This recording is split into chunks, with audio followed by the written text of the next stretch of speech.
The blood pooled around the mayor's boots in his office, and Teresa Lane knew with absolute certainty that if she screamed, if she moved, if she breathed too loudly, the two men standing over his body would turn their guns on her next.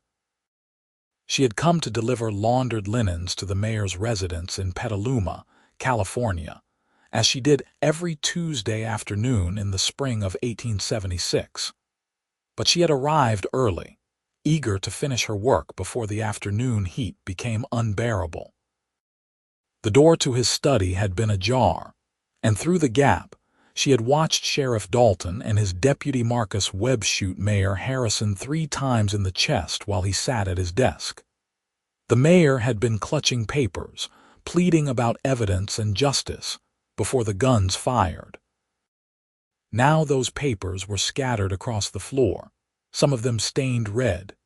Teresa stood frozen in the hallway, her basket of linens clutched against her chest, her heart hammering so violently she thought they must hear it. She was 22 years old, unmarried, alone in the world since her parents had died of fever 2 winters ago, and she had just witnessed the 2 most powerful law enforcement officers in town commit cold-blooded murder. She took 1 step backward, then another. The floorboard beneath her heel creaked. Sheriff Dalton's head snapped toward the door. "Someone's here." Teresa ran. She dropped the basket and fled through the house, her skirts tangling around her legs as she burst out the back door. Behind her, she heard shouting, the thunder of boots on wooden floors. She ran through the mayor's garden, vaulted over the low fence, and sprinted down the alley between buildings. Her lungs burned. Her vision blurred with tears of terror. She could not go home. They knew who she was, knew where she lived in the boarding house on 3rd Street. She could not go to the law because the law had just committed murder. She could not trust anyone in town because Sheriff Dalton had fingers in every business, every church, every social circle. He would find her, and he would silence her the way he had silenced Mayor Harrison. Teresa ran until she reached the edge of town where civilization gave way to rolling hills and oak-dotted grassland. She stumbled off the main road and into the cover of trees, her breath coming in ragged gasps. In the distance, she could hear horses. They were already searching for her. She pushed deeper into the wilderness, away from everything she had ever known, away from the small, safe life she had built after her parents' deaths. Her mind raced through options and discarded each one. Stagecoach. They would watch the depot. Train. Same problem, staying hidden in town. Impossible in a community of only 3,000 souls where everyone knew everyone else's business. She needed to disappear completely, and she needed help from someone who had no connection to Sheriff Dalton's web of influence.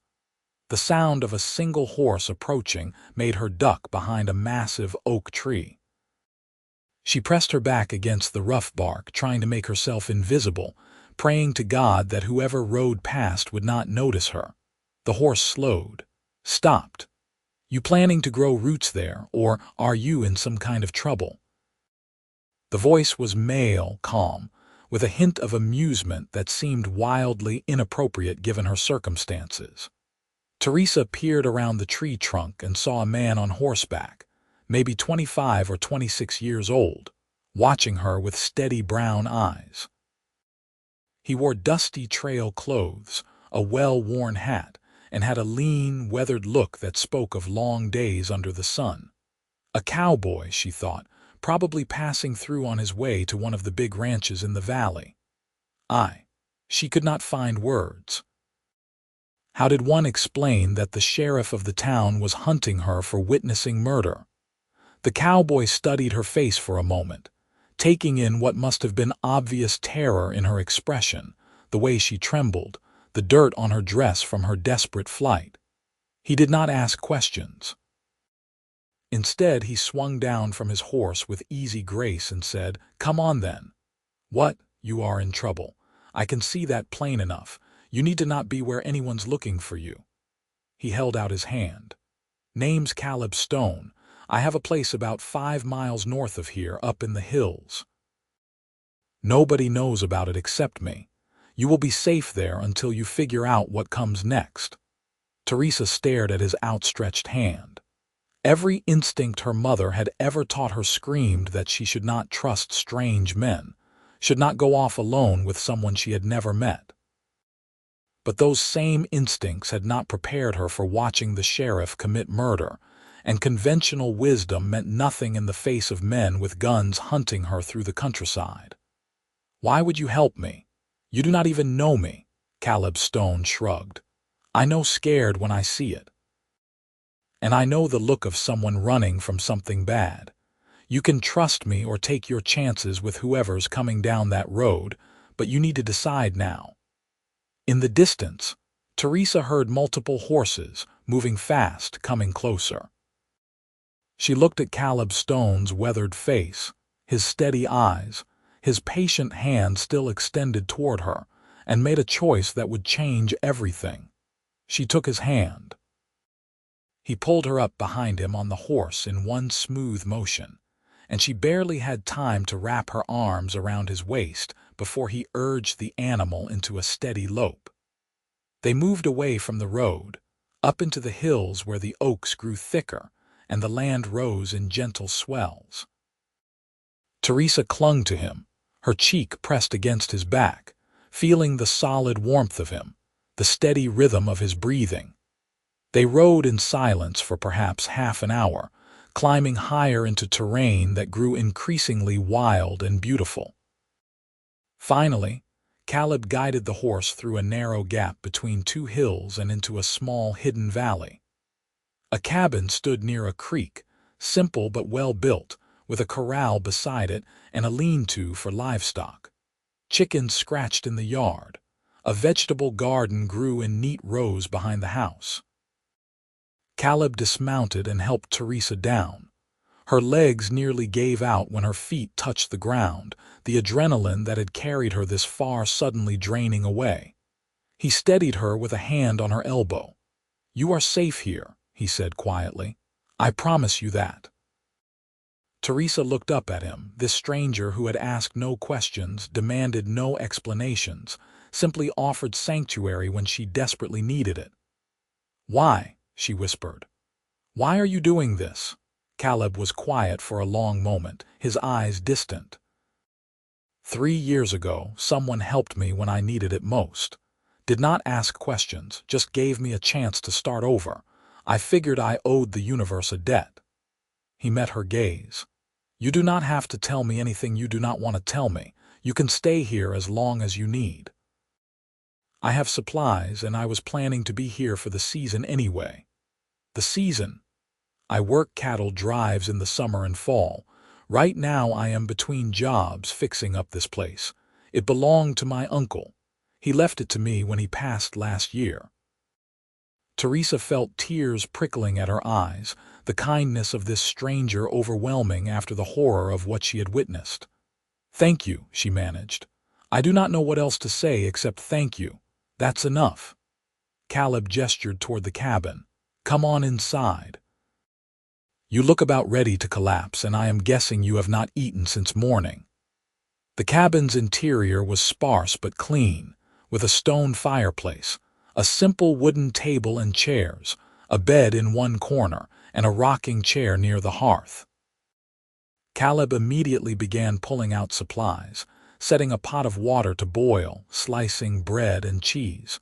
Teresa sank into the rocking chair, her whole body shaking now that she had stopped moving.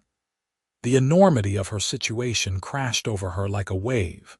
She was a fugitive. She could never go home. Everyone she knew in Petaluma would think she had simply vanished, or worse, that she had been killed. Her small collection of belongings, the few pieces of jewelry her mother had left her, her clothes, her books, everything was back in her room at the boarding house, and she could never retrieve any of it. "Here." Caleb pressed a cup of hot coffee into her hands. "Drink this. You are in shock." She sipped the coffee obediently, letting the warmth spread through her. Caleb moved around the cabin with quiet efficiency, and gradually, watching him work, Teresa felt her heartbeat begin to slow, her breathing even out. After a while, he brought her a plate of bread, cheese, and dried apples. "Eat what you can. Then you should rest. There is only one bed, but I can sleep in the lean-to with the horses. You will have privacy." "I cannot take your bed," Teresa protested. "Yes, you can. I have slept in worse places than a stable, believe me." She ate slowly, each bite requiring effort, but Caleb was right that she needed food. As she ate, he busied himself with small tasks around the cabin, giving her space, not pressing her with questions. His consideration touched something deep in her chest. When she had finished eating, exhaustion pulled at her like an undertow. Caleb showed her where he kept extra blankets, where the wash basin and soap were, and then excused himself to tend to the horse and chickens. As soon as he left, Teresa allowed herself to cry, quiet tears running down her face as she processed everything that had happened. She had witnessed murder. She had fled her home. She was now dependent on the charity of a complete stranger, a cowboy whose motivations she could not begin to understand. And yet, somehow, in this moment, she felt safer than she had in hours. Teresa washed her face and hands, changed out of her torn and dirtied dress into a clean shirt that Caleb had left folded on the bed, clearly one of his own. It hung on her like a tent, but it was clean and soft with wear. She climbed into the bed and pulled the quilts up to her chin. And despite everything, despite the terror still thrumming through her veins, sleep claimed her almost immediately. She dreamed of blood and gunshots and running endlessly through darkness. Teresa woke to the smell of cooking bacon and the low murmur of Caleb's voice outside. For one disoriented moment, she could not remember where she was, and then it all came rushing back. She sat up slowly, her body aching from yesterday's desperate flight. Pale dawn light filtered through the cabin's single window. She had slept through the entire evening and night. Teresa climbed out of bed and found her dress from yesterday washed and hanging near the fireplace to dry. She changed back into it, though it was still slightly damp, and stepped outside. Caleb stood near the fire pit outside the cabin, cooking breakfast in a cast-iron pan over the flames. He looked up as she emerged and nodded a greeting. "Morning. Hope you are feeling better." "I am, thank you."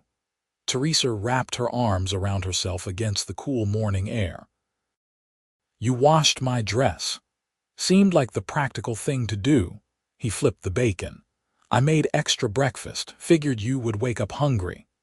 They ate together on a split log bench outside the cabin, watching the sun rise over the hills and turn the grass golden. Birds sang in the oak trees. The creek burbled peacefully. It was almost impossible to reconcile this tranquil scene with the violence Teresa had witnessed barely 24 hours ago. Finally, Caleb said, "You do not have to tell me what happened. But if there is anything I can do to help beyond giving you a place to stay, I would like to know." Teresa set down her plate and took a shaky breath. "I saw Sheriff Dalton and his deputy murder Mayor Harrison in his study yesterday afternoon. They shot him 3 times. I do not know why, but I heard the mayor mention evidence and justice before they killed him. They heard me in the hallway afterward. They know I witnessed it. If they find me, they will kill me too." Caleb was quiet for a long moment, his expression grave. "Dalton, I know that name. He has a reputation in these parts as a man who runs his town with an iron fist. Rumor has it he has his hands in all sorts of illegal business, but nobody has ever been able to prove anything." "The mayor must have found proof," Teresa said quietly. "That is why they killed him. And now you are the only witness to murder." Caleb ran a hand through his hair. "That is dangerous. They will be looking for you hard. I know I cannot go back. I cannot ever go back to Petaluma." The words hurt to say, the finality of them. Caleb looked at her steadily. Then you will stay here until we figure out something else. I meant what I said. You are safe here. This valley is hidden enough that nobody stumbles across it by accident, and I do not get visitors. You can stay as long as you need. I cannot impose on you indefinitely. You are not imposing. I am offering. He stood and began gathering the breakfast dishes. Come on. Let me show you around the place properly. If you are going to be here a while, you might as well know where everything is. Over the next few hours, Caleb gave Teresa a tour of his small homestead. He showed her the vegetable garden, the chicken coop, the corral where he kept his horse and a milk cow, the creek where he got water, and the various outbuildings where he stored tools and supplies. He explained his daily routines with the animals and the garden, and gradually, Teresa began to understand how he lived out here, largely self-sufficient and independent. I go into town for supplies maybe once a month, he said. But I can go to a different town, not Petaluma, if that makes you more comfortable. It would, Teresa admitted. I do not want anyone from Petaluma to know I am anywhere nearby. Then I will go to Santa Rosa when I need supplies. It is a bit farther, but it is no trouble. They fell into an uneasy routine over the following days. Caleb insisted Teresa take the cabin while he slept in the lean-to, despite her repeated protests. He showed her how to care for the chickens and the cow, how to tend the garden, how to fish in the creek, using a simple pole and line. Teresa threw herself into the work, grateful for tasks that kept her hands busy and her mind occupied. At night, they would sit by the fire outside and talk. Caleb told her about his life on cattle drives, the long trails from Texas up to Kansas and beyond, the dangers and hardships and occasional beauty of that hard existence. He spoke of sleeping under stars so bright they seemed close enough to touch, of thunderstorms that rolled across the prairie like angry gods, of rivers crossed, and cattle stampeded, and men who became closer than brothers during those long months on the trail. In turn, Teresa told him about her life in Petaluma, about losing her parents and taking in laundry to support herself, about the small, quiet dreams she had nurtured of perhaps one day opening her own dress shop. She told him about the kindness of the boarding house owner, Mrs. Patterson, who had reduced her rent when times were hard, and about the little church where she sang in the choir on Sundays. I miss the singing most, she admitted one night, staring into the flames. It was the one time each week when I felt truly at peace. Sing now if you want, Caleb said. Nobody out here to hear you except me and the cows, and we do not mind. Teresa smiled despite herself. I do not think I could right now. My heart is still too heavy. Maybe someday soon then. As the days turned into weeks, Teresa felt the sharp edges of her terror begin to dull. She still woke sometimes in the night, gasping from nightmares of gunshots and blood, but the frequency decreased. The rhythms of life on the homestead soothed something in her, the simple, honest work, the quiet companionship of Caleb's presence.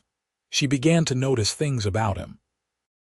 The way he always made sure she ate first before taking his own portion. The way he would leave wildflowers on the cabin doorstep sometimes, never mentioning them, just brightening her morning. The way he listened when she talked, really listened, his full attention on her words. The way his rare smiles transformed his weathered face, making him look younger, lighter. And she noticed the way her heart had started beating faster when she saw him returning from checking the traps, or the way she found herself watching him work, admiring the easy strength in his movements. She tried to push those feelings away. This was sanctuary, not romance. Caleb Stone had offered her safety out of kindness, not because he wanted anything from her. She would not complicate his generosity with her own growing attraction. but it became harder to ignore as spring deepened toward summer. There were moments when their hands would brush reaching for the same tool, and she would feel electricity shoot up her arm. Times when she would catch him looking at her with an expression she could not quite read, something warm and wondering. Once, when she had nearly fallen while climbing down from the hayloft, he had caught her against his chest, and for a breathless moment they had stood frozen, her hands on his shoulders, his arms around her waist, their faces inches apart. Then he had carefully set her on her feet and stepped back, and neither of them had mentioned it. One afternoon in early June, nearly 6 weeks after Teresa had arrived at the homestead, Caleb returned from checking the far fence line with news. There are riders searching the hills.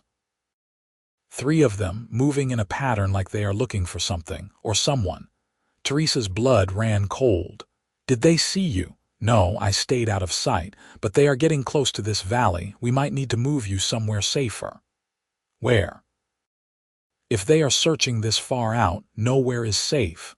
Caleb frowned, thinking. There are caves higher up in the mountains. I could take you there for a few days until they move on. Pack enough supplies to last a week. You would come with me. Of course I would come with you. You think I would send you off alone? He said it as if the idea was absurd, and something in Teresa's chest squeezed tight. They packed quickly and efficiently, loading supplies onto Caleb's horse. He insisted Teresa ride while he walked alongside, leading the horse up increasingly steep trails into the mountains that rose beyond the hidden valley.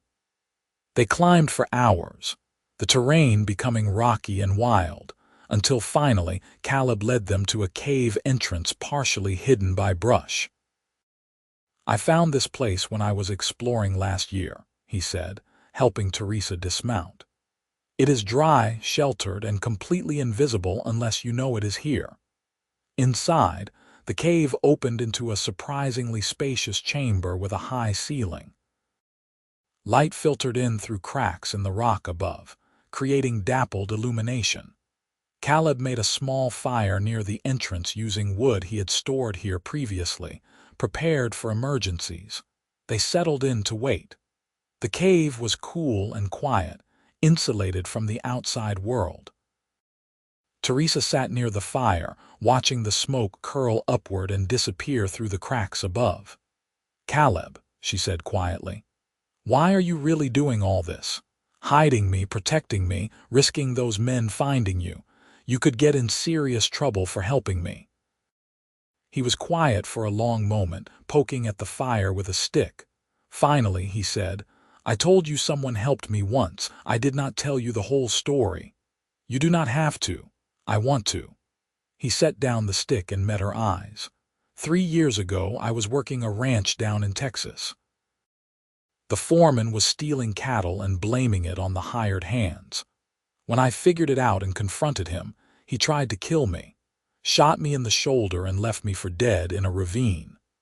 A Mexican family found me, brought me to their home, nursed me back to health even though it put them at risk.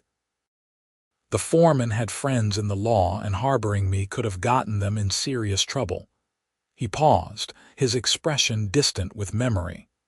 They did it anyway, kept me hidden for 2 months while I healed. The daughter, Maria, she would sit with me and teach me Spanish, tell me stories about her life. She was 19, beautiful, full of life. His voice grew softer. I thought maybe I was falling in love with her. But when I finally healed enough to leave, she told me she was promised to someone else, a good man from her church. She said that helping me had been about doing what was right, not about any future between us. Teresa listened, something painful lodging in her throat. She told me that someday I would have a chance to help someone else the way they helped me, and that when that moment came, I should not hesitate. So when I saw you hiding behind that tree, terrified and running from something, I did not hesitate. He looked at Teresa directly. But I will tell you true, Teresa Lane. Somewhere along the way these past weeks, this stopped being just about paying forward a kindness. Somewhere along the way I started caring about you, more than I probably should. Teresa's heart was hammering. Caleb, you do not have to say anything.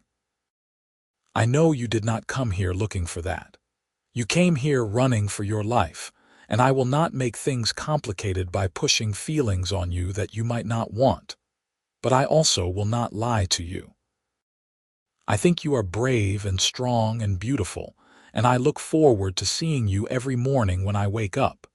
That is the truth. Teresa stared at him across the small fire, this good man who had asked for nothing and given her everything. What if I told you that I have been trying not to care about you? That I have been telling myself this is just sanctuary, just temporary, that I should not let myself feel things that will make it harder when I eventually have to leave. Are you telling me that? Yes. And I am also telling you that I have failed completely at not caring. The words tumbled out, scary and liberating. I have failed at not noticing how kind you are, how patient, how you make me feel safe in a way I have not felt since my parents died. I have failed at not wondering what it would be like if you kissed me. Caleb stood slowly and crossed the small space between them. He knelt in front of her, his eyes searching her face. Teresa, if I kiss you now, it means something. It means I am in this, whatever this is, for as long as you will have me. I need you to know that before I do. I know, she whispered. He cupped her face gently in his calloused hands and kissed her. It was soft at first, tentative, a question. Teresa answered by wrapping her arms around his neck and pulling him closer.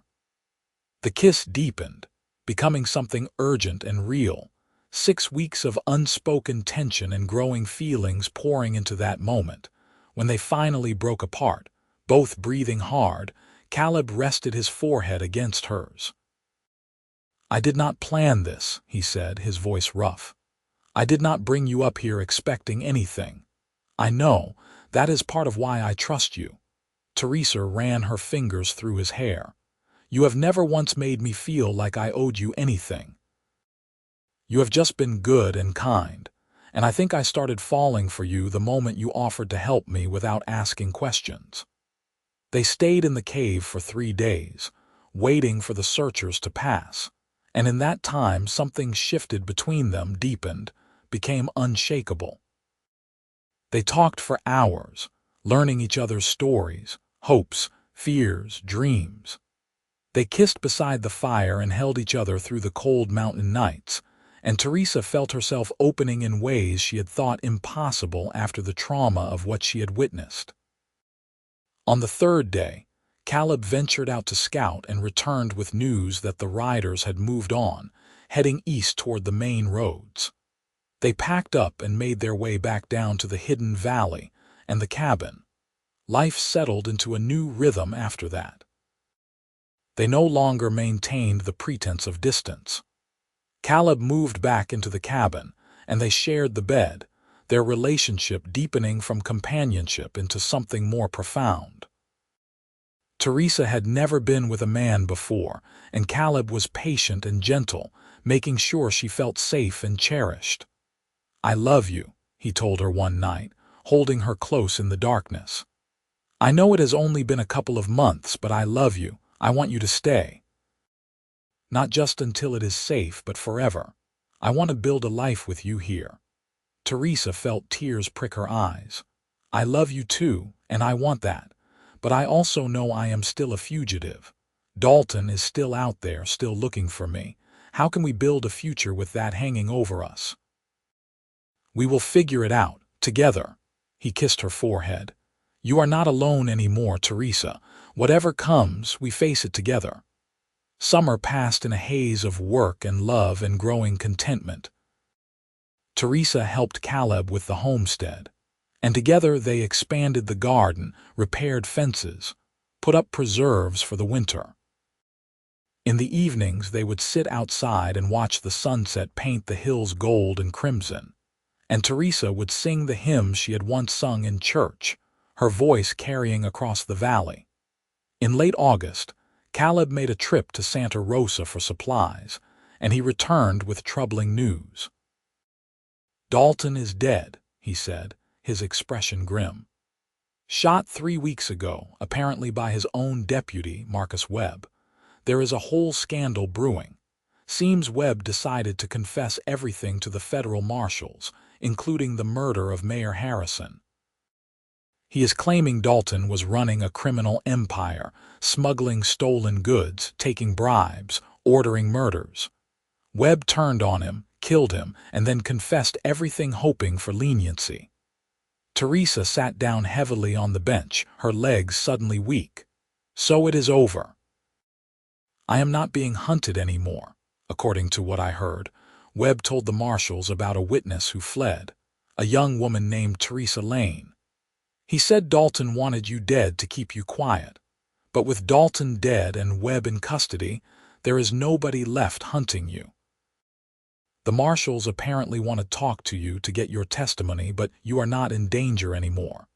She should have felt relief. Instead, she felt strangely numb. 3 months. I have been hiding for 3 months, and now it is just over. Caleb sat down beside her and took her hand. "What do you want to do? You could go back to Petaluma now if you wanted. Testify against Webb, reclaim your old life." Teresa looked around at the valley, at the cabin that had become home, at the man beside her who had become everything. "My old life was lonely and small. This life here with you feels real in a way nothing ever has before. I do not want to go back. Are you sure? You would be giving up everything you knew." "I already gave it up the day I ran, and I found something better." She squeezed his hand. "But I do think I should talk to the marshals. Give my testimony about what I saw. It is the right thing to do, and maybe it will help ensure Webb faces justice for what he did." Caleb nodded. "Then we will go together. I will be with you every step of the way."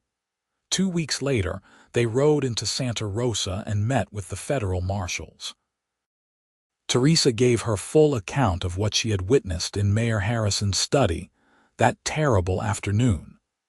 The marshals were respectful and grateful for her testimony, and they assured her that Webb would face murder charges for both Mayor Harrison and Sheriff Dalton. "You are free to go, Miss Lane," the head marshal told her.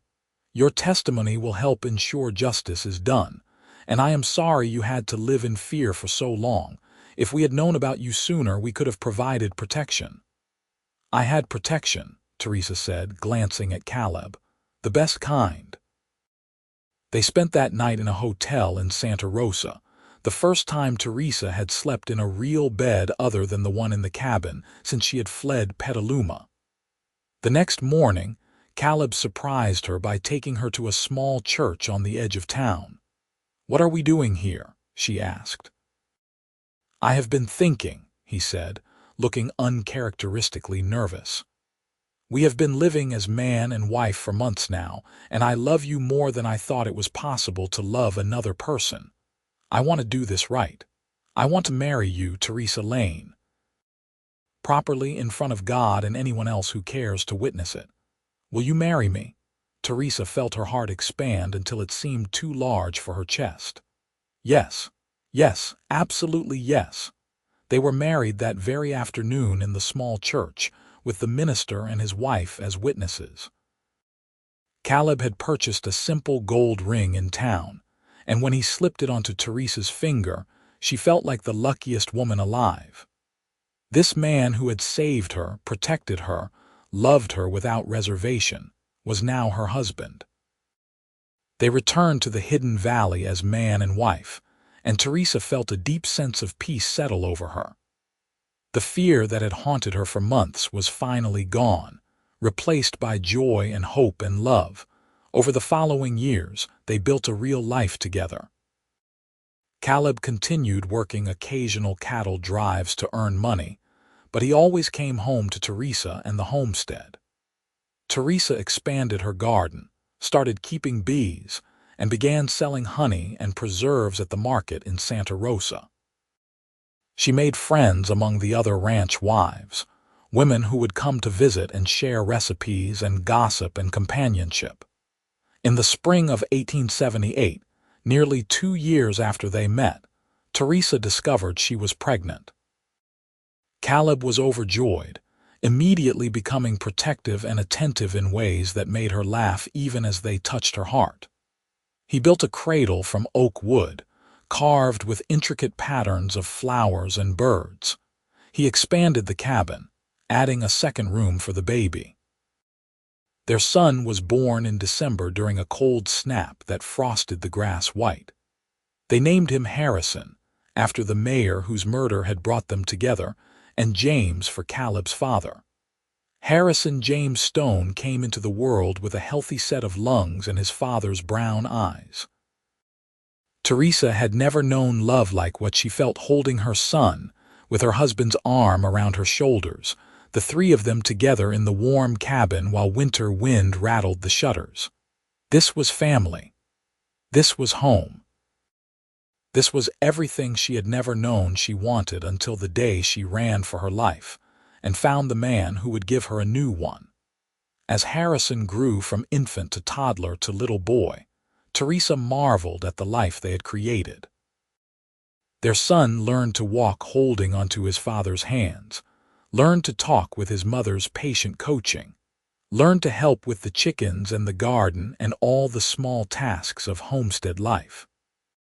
He was bright and curious and full of joy, and he transformed the cabin from a dwelling into a home filled with laughter. In 1881, when Harrison was 3, Teresa gave birth to their daughter, whom they named Clara Rose. She had her mother's red blonde hair and her father's steady temperament. Harrison was enchanted with his baby sister, constantly wanting to help care for her, bring her things, make her smile. The years passed in a rhythm of seasons and work and love. Caleb proved to be a devoted father, patient and playful with the children, always making time to teach them skills or tell them stories. Teresa found herself singing again, the way she had in the church choir years ago, lullabies and hymns and folk songs that filled the cabin with music. Sometimes, late at night when the children were asleep, Teresa would lie in bed beside her husband and think about that terrible afternoon when she witnessed murder. It felt like a lifetime ago now, like something that had happened to a different person. That frightened young woman who had fled into the wilderness seemed so far removed from who she had become. A wife, a mother, a woman who knew herself and her own strength. "You ever regret it?" she asked Caleb one night. "Taking me in that day, your life would have been simpler without me." Caleb pulled her closer, kissing the top of her head. "Not for one single moment. You are the best thing that ever happened to me, Teresa Stone. You and our children are everything I did not know I needed. I would make the same choice 1,000 times over. Even though you did not know anything about me, you could have been harboring a criminal for all you knew. I knew enough. I knew you were terrified and needed help. That was all that mattered." He tilted her chin up to look at him. "I will never regret loving you, never." In 1883, news reached them that Marcus Webb had been executed for the murders of Mayor Harrison and Sheriff Dalton. Teresa felt a strange mixture of relief and sadness at the news. Justice had been done, but it had taken 7 years, and so many lives had been affected. She thought about Mayor Harrison, who had apparently been trying to expose corruption and had died for it. She thought about the wife he had left behind, the children who grew up without their father. "I am glad I testified," she told Caleb. "Even though it was terrifying at the time, I am glad I helped make sure the truth came out." "You did the right thing," he agreed. "You have always done the right thing, even when it was hard." Life continued in its steady rhythm. The children grew. Harrison became tall and strong like his father, taking on more responsibilities around the homestead. Clara grew into a bright, spirited girl who loved the animals and could coax anything to grow in the garden. In 1886, Teresa gave birth to their third child, another boy they named Thomas William. The cabin had been expanded multiple times now, growing to accommodate their increasing family. What had started as a simple one-room dwelling was now a proper home with 3 bedrooms, a large kitchen, and a sitting room where the family would gather in the evenings. Caleb had built furniture, cabinets, shelves, all crafted with care and skill. Teresa sometimes took her children into Santa Rosa and let them explore the town, though she never went to Petaluma. She had no desire to revisit that place, to see the boarding house where she had once lived her small, lonely life, or the mayor's residence where she had witnessed horror. Santa Rosa was enough, with its shops and church and growing community. She became known as an excellent baker, and her pies and bread were in demand at church socials and community gatherings. She made true friends, women who valued her for who she was now, who knew nothing of her past except what she chose to share. And what she chose to share was simple. She had met her husband during a difficult time, and he had helped her start over. The rest was private, their story alone. The children thrived in the hidden valley, growing up with space to run and explore, chores that taught them responsibility, and parents who loved them fiercely. Harrison showed an aptitude for working with horses and often helped his father with the livestock. Clara had her mother's voice and would sing while she worked, filling the valley with music. Thomas was still small, but he followed his older siblings everywhere, determined to keep up with them. One evening in the summer of 1888, when Teresa was 34 and Caleb was 37, they sat together on the porch they had built onto the front of the cabin, watching the sunset. The children were catching fireflies in the yard, their laughter carrying on the warm air. 12 years, Teresa said softly. It has been 12 years since the day you found me hiding behind that oak tree.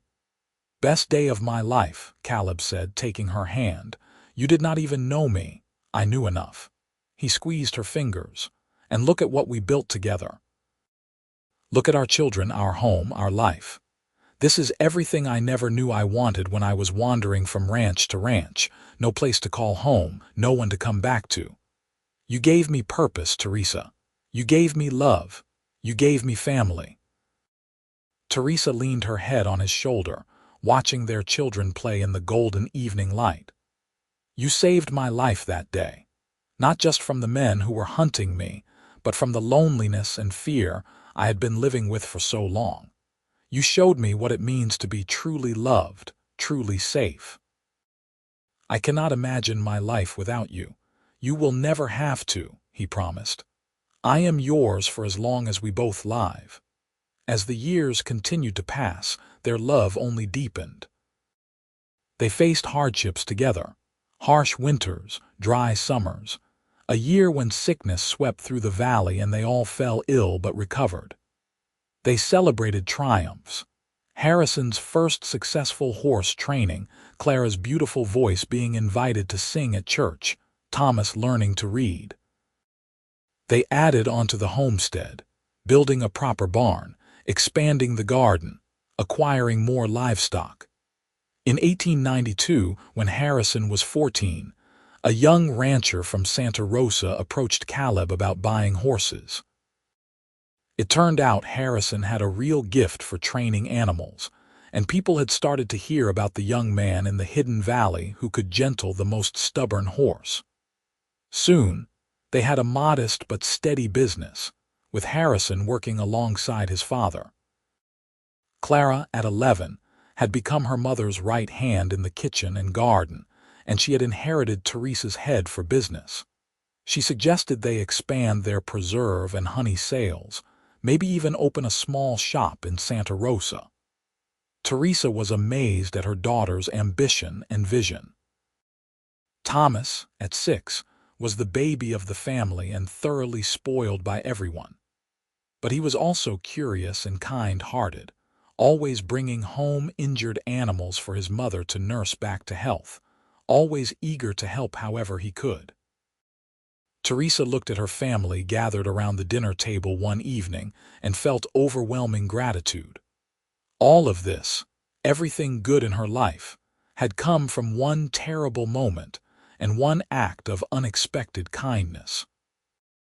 If she had not witnessed that murder, if Caleb had not stopped to help a frightened woman hiding behind a tree, none of this would exist. Their children would never have been born. This love would never have flourished. It was a strange thing to be grateful for trauma, but Teresa had learned that sometimes the worst moments in life led to the best transformations. She had been forced to leave behind everything familiar and safe, and in doing so, she had found something infinitely better. "What are you thinking about?" Caleb asked, noticing her expression. "Just how grateful I am. For you, for our children, for this life we built together." She reached across the table to take his hand.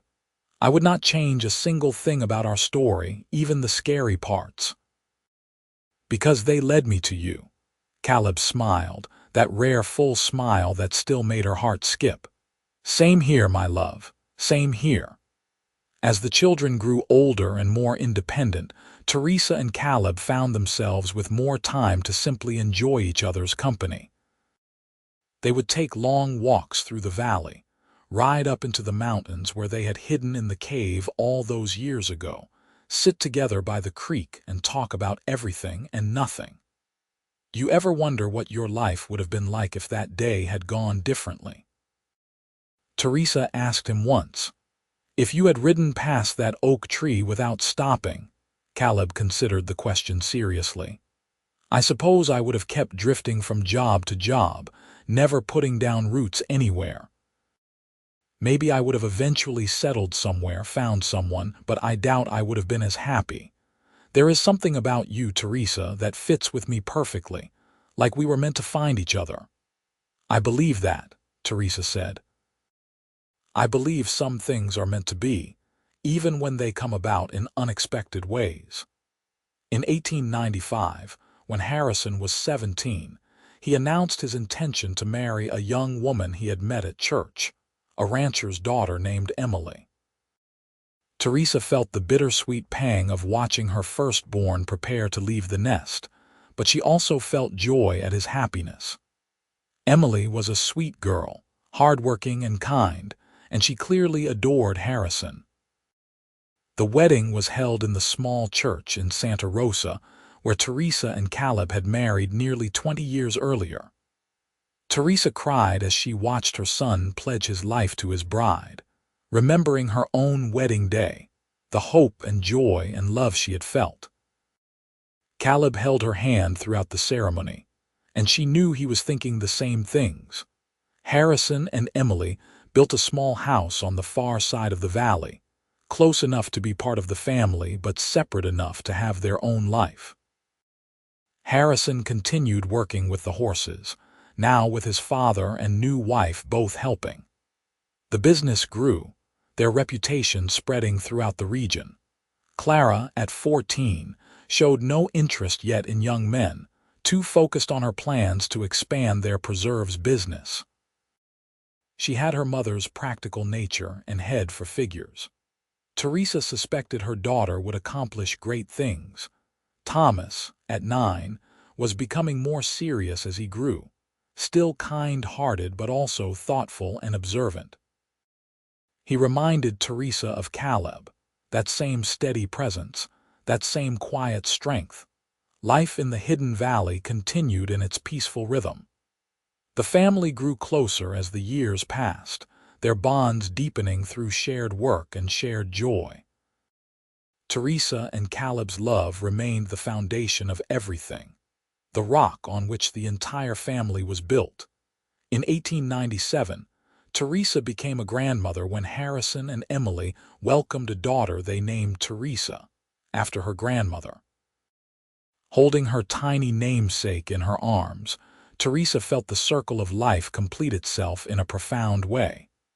This little girl, this new life, was a continuation of everything Teresa and Caleb had built together.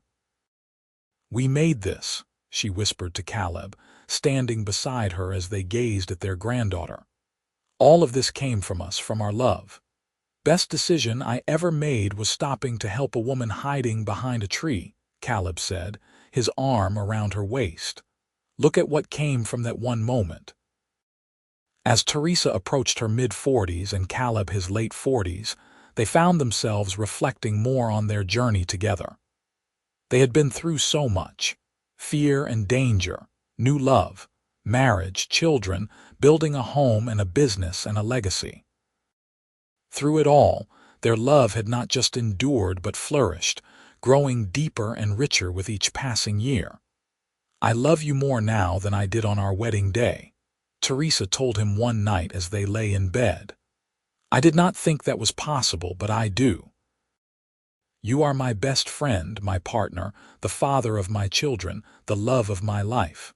Everything good in my world comes back to you." Caleb kissed her softly. "You are my heart, Teresa Stone. You always will be. Finding you was like finding the missing piece of my soul. I was incomplete before you, and I will be incomplete if I ever lose you." "You will never lose me," she promised. "We are in this together, until the very end and beyond." The years continued to pass, each one bringing new joys and occasional sorrows. In 1899, Clara married a young veterinarian who had come to the valley to treat one of their horses and fallen in love with their spirited daughter. Teresa and Caleb watched another child marry and start their own life, another small house built in the valley, another branch added to their family tree. Thomas, at 13, was showing an interest in medicine, inspired by his new brother-in-law. He would spend hours reading books about healing and helping people, and Teresa suspected he might pursue that path when he was older. In 1900, Harrison and Emily welcomed their second child, a son named Caleb, and Teresa cried when they told her the name.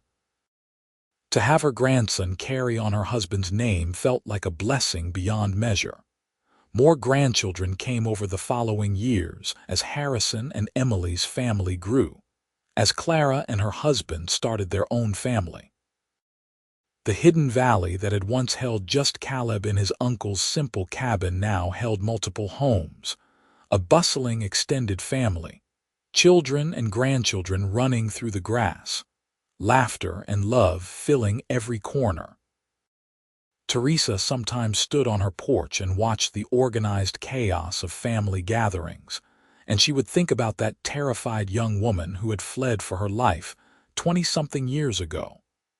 That woman could never have imagined this future, this abundance of love and family and joy. That woman had been running from death and found life instead, found love, found home. "What are you thinking about?" Caleb would ask, coming up behind her to wrap his arms around her waist. "Just remembering where we started and marveling at where we ended up," she would say, leaning back against him. "We built something good here. We built something extraordinary." As Teresa and Caleb moved into their 50s, they began to step back from the daily work of the homestead, letting their children and their children's spouses take on more responsibility. They spent their time with the grandchildren, passing on stories and wisdom, teaching songs and skills, being the loving foundation that held the whole family together. In 1908, Thomas graduated from medical school in San Francisco and returned to the valley to set up a practice in Santa Rosa. Teresa and Caleb attended his graduation, both bursting with pride at what their youngest child had accomplished. He had inherited their determination and compassion, and he used his gifts to help others, to heal and comfort and care. On a warm summer evening in 1910, 34 years after the day they met, Teresa and Caleb sat together on their porch, watching the sun set over the valley they had made their home. Their children and grandchildren were gathered for a family dinner, the sounds of laughter and conversation drifting from the main house. 34 years, Teresa said softly. More than half my life has been spent with you, the best half. The best years of my life, Caleb agreed. Every single one of them. Do you remember that day, when I saw you hiding behind that tree? I remember being so terrified I could barely think straight, and I remember looking at you and somehow knowing in a way I could not explain that you were safe, that I could trust you. Your instincts were good, Teresa laughed. My instincts were desperate, but they were also right. She turned to look at him, this man who had aged along with her, his hair now more gray than brown, lines deepening around his eyes and mouth, but still the same steady presence he had always been. Thank you for not asking questions that day. Thank you for just helping me. Thank you for trusting me enough to accept the help.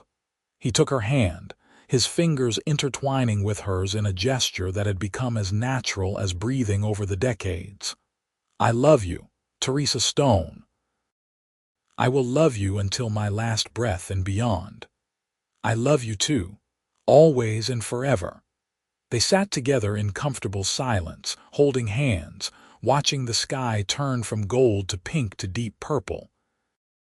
Around them, their family laughed and loved, the legacy they had created together, the proof that sometimes terrible things led to beautiful outcomes, that sometimes running for your life meant running toward your destiny. As the stars began to appear overhead, Teresa leaned her head on Caleb's shoulder and thought about that church hymn she used to sing, about grace and second chances, and being found when you were lost. She had been lost that terrible day in Petaluma, but she had been found by a cowboy who asked no questions, who simply offered sanctuary and eventually love. Their story was not conventional. It had started with violence and fear, with running and hiding. But it had transformed into something beautiful and lasting, a love that had weathered every storm, a family that had grown from seeds planted in trauma but nourished by devotion and care. The next morning, Teresa woke to find Caleb already up, sitting at the kitchen table with a cup of coffee, looking out the window at the valley. She poured herself a cup and sat down beside him. "What are you thinking about so early in the morning?" she asked. "Just counting my blessings," he said. 3 children, 7 grandchildren so far, a business that provides for the family, a valley full of love and laughter. All of it came from one decision to help someone in trouble. The best decision you ever made. The best decision we both made. He looked at her seriously. "You chose to trust me, Teresa. You chose to take a chance on a stranger. That took courage." "I did not feel courageous at the time. I felt desperate. Courage and desperation often look the same in the moment. But you were brave then, and you have been brave every day since. Brave enough to start over, to love again, to build a life from nothing. I admire you so much." Teresa felt tears prick her eyes.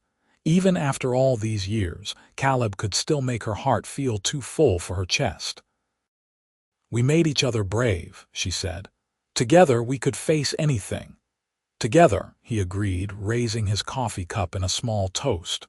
"Always together." As spring turned to summer in 1910, Teresa noticed Caleb moving a bit slower, tiring more easily. She worried but said nothing, not wanting to fuss, until one afternoon he clutched his chest and sank to his knees in the garden. "Caleb." Teresa ran to him, her heart in her throat. "I am all right," he gasped, but his face was gray, his breathing labored. Thomas was called immediately. He examined his father thoroughly and delivered the news Teresa had been dreading. Caleb's heart was weak, worn out from decades of hard living and hard work. He needed rest, needed to take things easy, needed to be careful. Caleb hated being careful. He hated sitting still while others worked. But he also recognized the fear in Teresa's eyes, the trembling in her hands when she touched him, and he agreed to slow down, to let others take over the physical labor, to spend his days in gentler pursuits. Teresa barely left his side during those months. She would sit with him on the porch, hold his hand during afternoon naps, read to him from books and newspapers, sing to him the way she had sung to their children when they were small.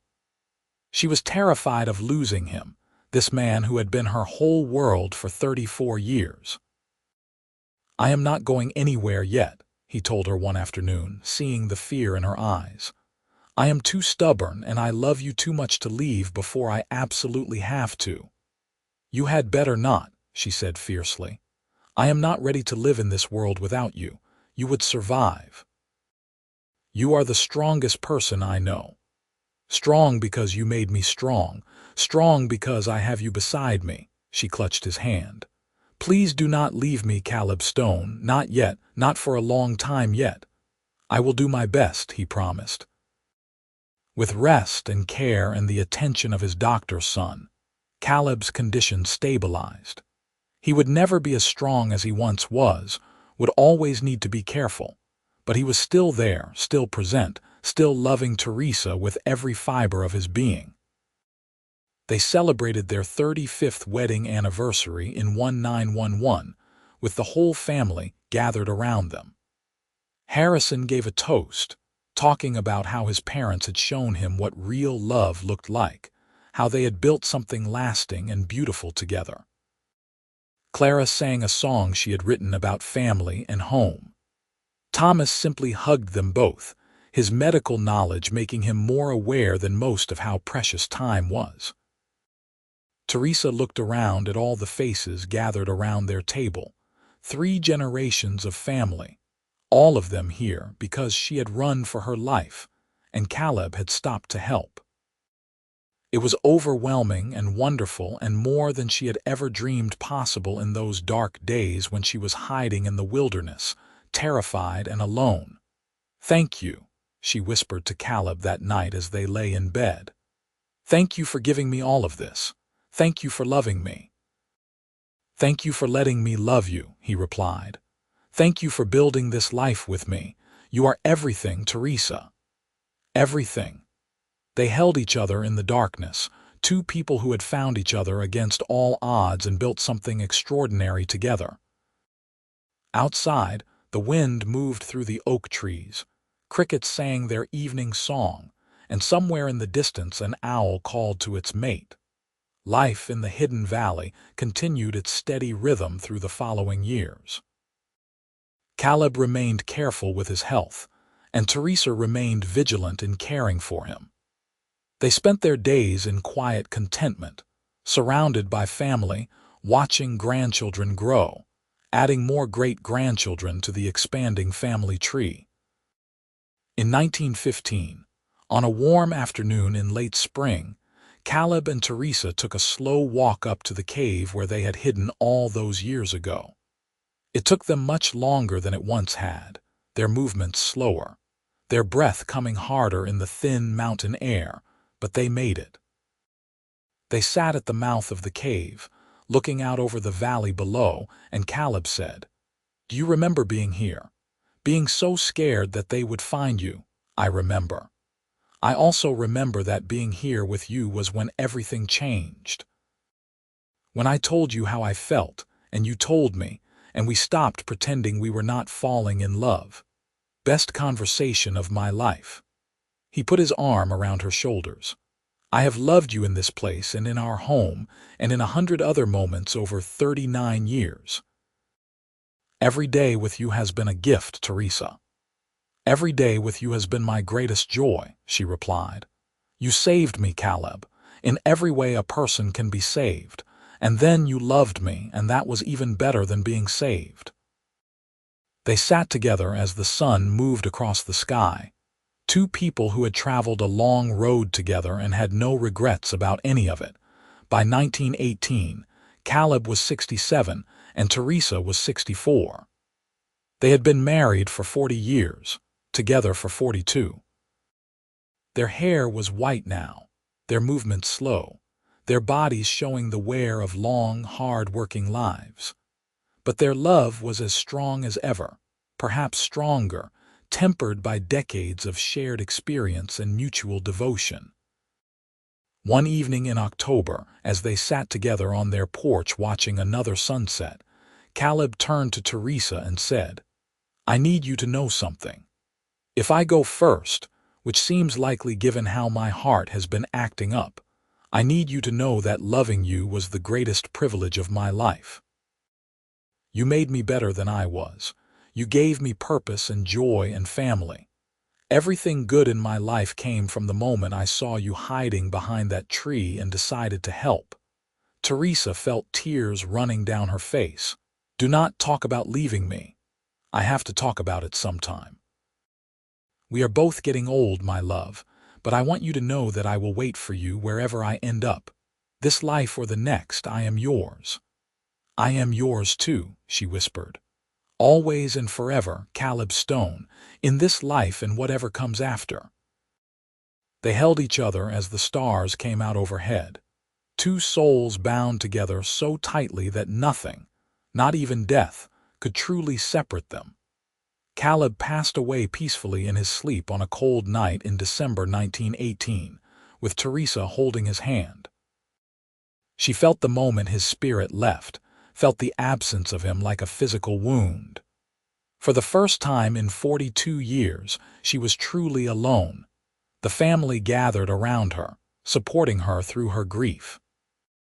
Harrison and Emily, Clara and her husband, Thomas and his new wife, all the grandchildren and great-grandchildren, they surrounded her with love and care. But nothing could fill the Caleb-shaped hole in her heart. Teresa lived for another 12 years, surrounded by her family, watching new generations be born, passing on stories about the man who had saved her and loved her and built a life with her. She told her grandchildren about how their grandfather had stopped to help a woman in trouble without asking questions, about his kindness and strength and unwavering love. She tended his grave in the small family cemetery they had established on a hill overlooking the valley, bringing wildflowers every week, talking to him as if he could still hear her. She told him about the grandchildren's accomplishments, about the new babies, about the business and the family and all the ways their legacy continued. "I miss you every moment of every day," she would tell the carved stone that marked his resting place. "But I am so grateful we had the time we did. 42 years of loving you was worth every moment of loneliness without you. I will see you again soon, my love. Wait for me." Teresa Lane Stone passed away peacefully in her sleep on a warm night in June 1930, at the age of 76. Her children gathered around her bed as she took her last breath, and her final words were, "Caleb, I see you. I am coming." She was buried beside her husband on the hill overlooking the valley they had called home for more than 50 years. At her funeral, Harrison spoke about his mother's strength and courage, about how she had overcome terrible circumstances to build a beautiful life. Clara sang, her voice still clear and strong even through tears, the hymns her mother had loved. Thomas spoke about the legacy of love his parents had left behind, how their devotion to each other had created a family and a community built on compassion and care. The hidden valley continued to thrive long after Teresa and Caleb were gone. Their descendants stayed, working the land, raising new generations, passing on the stories of how it all began with a woman running for her life and a cowboy who stopped to help without asking questions. In later years, people would talk about Caleb and Teresa Stone as if they were legends, the kind of love story that seemed too perfect to be real. But those who had known them, who had witnessed their decades of devotion, who had seen the way they looked at each other even in old age as if they were still young lovers discovering each other for the first time, knew that it was all true. They had found each other in the worst of circumstances and built the best of lives together. They had taken fear and trauma and transformed it into love and family and legacy. They had proven that sometimes running away meant running toward something better, that sometimes the worst moments led to the greatest blessings, that sometimes love showed up when you least expected it and changed everything. and in the hidden valley where they had built their life together, where their children and grandchildren and great-grandchildren and great-great-grandchildren still lived and worked and loved. The story was passed down through generations. The story of a woman who saw something terrible and had to disappear, and the cowboy who hid her without any questions, and how that single act of kindness became a love story for the ages.